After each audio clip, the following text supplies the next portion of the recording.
Hi, good morning everyone. Welcome back to the new video. And today's video is for class 7 students.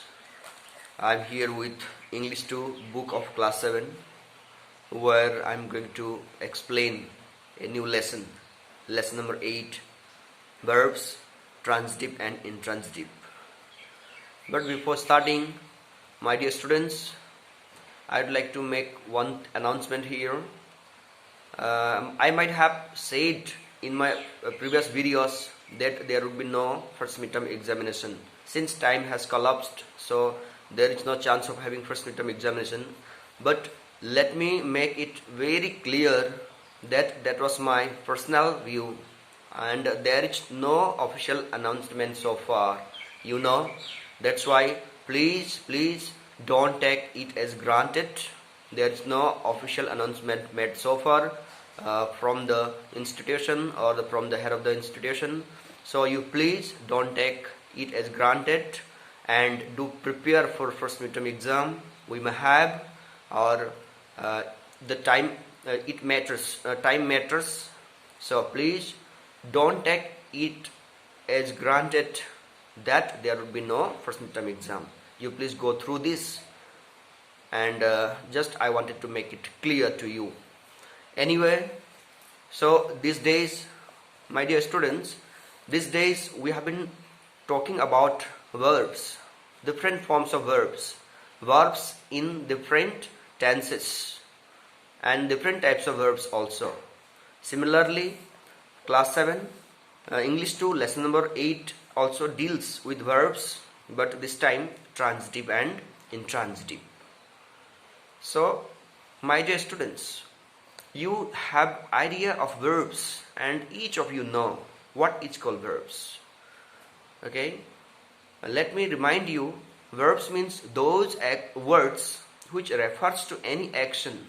It may be a single word or it may be a group of words, but referring to some actions. For example, go, eat, play, these are also verbs. Besides these, am, each, was, were, these are also verbs. Some are main verbs and some others are known as auxiliary verbs, but they are verbs. Okay, and this is not the main point, this is not the main thing to be learned from this chapter. The main point, one thing you should learn from the chapter is that the object of the verb. So let's see what is called the object of the verb.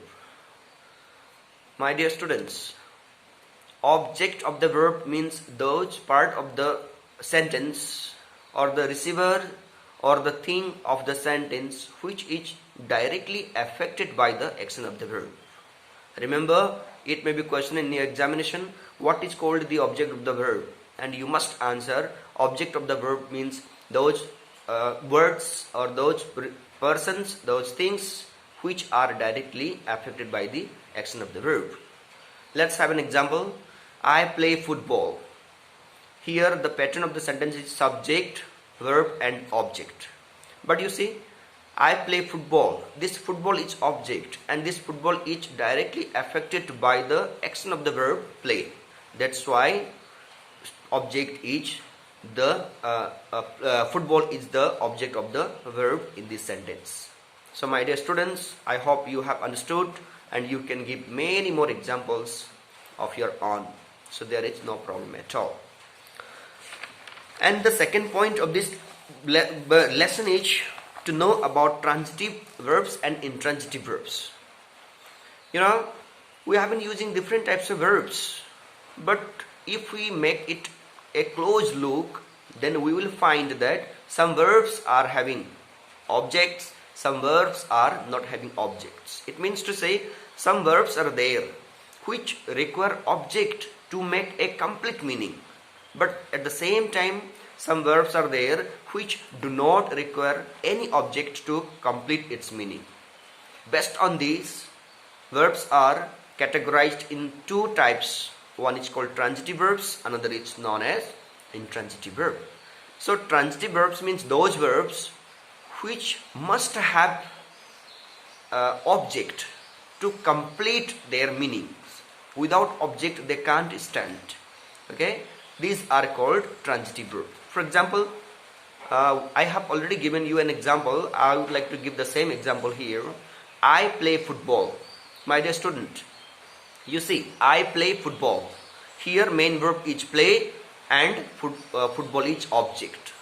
Without this football, this sentence cannot stand as complete sentence. Okay, how? I'll tell you. You see, I can say just I play, and I can complete sentence here, I play. But you must think that I play, but what? Something is there. Some object must be there. Even if it is not asked, I play, then question this question it can be asked. I play, but what? At least any object must be there. That's why play is a transitive verb. Play must have object. Otherwise, this sentence is not considered to be a complete sentence. That's why I am watching video. You see, I am watching this video. Watching also transitive verb. Object is video. If you say I am watching, then if you want to complete your sentence there, then also it can be asked. I am watching. Do what? You will have to say some object there. You must put some object there. That is why these words are transitive verbs.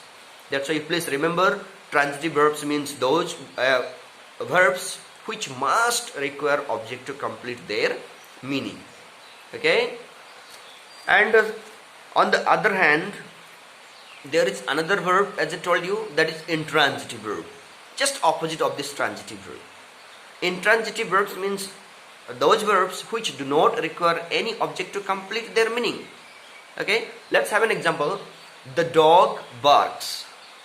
Okay, you see, the dog barks. Here bark is what called this intransitive verb, because the dog barks. You just can ask question, how? Loudly. Okay, but loudly is not an object, so there is no object at all. Just the dog barks. This is complete sentence. The dog barks.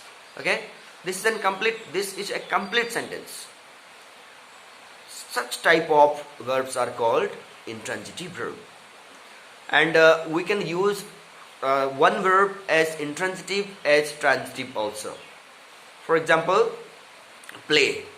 I just gave you example of this one, play, as transitive verb. Suppose I play football, or I can say he played nicely. Okay, this time it is as intransitive verb. Anyway, my dear students, don't be confused. Just clear your idea about transitive and intransitive verb. Transitive verbs means those verbs which must have object to complete their meaning. At the same time, intransitive verbs means those action words, those verbs which do not require any object to complete their meaning.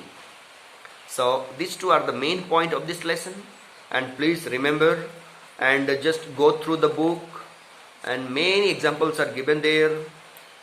Try to complete this example and try to give examples of your own. And please do go through the book. Many a times it happens that students do not go through the book, they do not read the book, and just they depend on the given lecture by the teacher. But without going through the book, your knowledge about the said these points or about the given points may not be clear. So I would like to request you to go through the book and learn the rest other points also. So my dear students, this was the main point of the lesson. I hope you are preparing well, you are getting ready for the examination, and you are under I also believe that you are not having any problem to write answer through such classes or through the given answer given answers through such platforms. So my dear students, I once again I would like to just suggest you that please go through the book, and any problem, any doubt, and just contact your teacher, just contact me.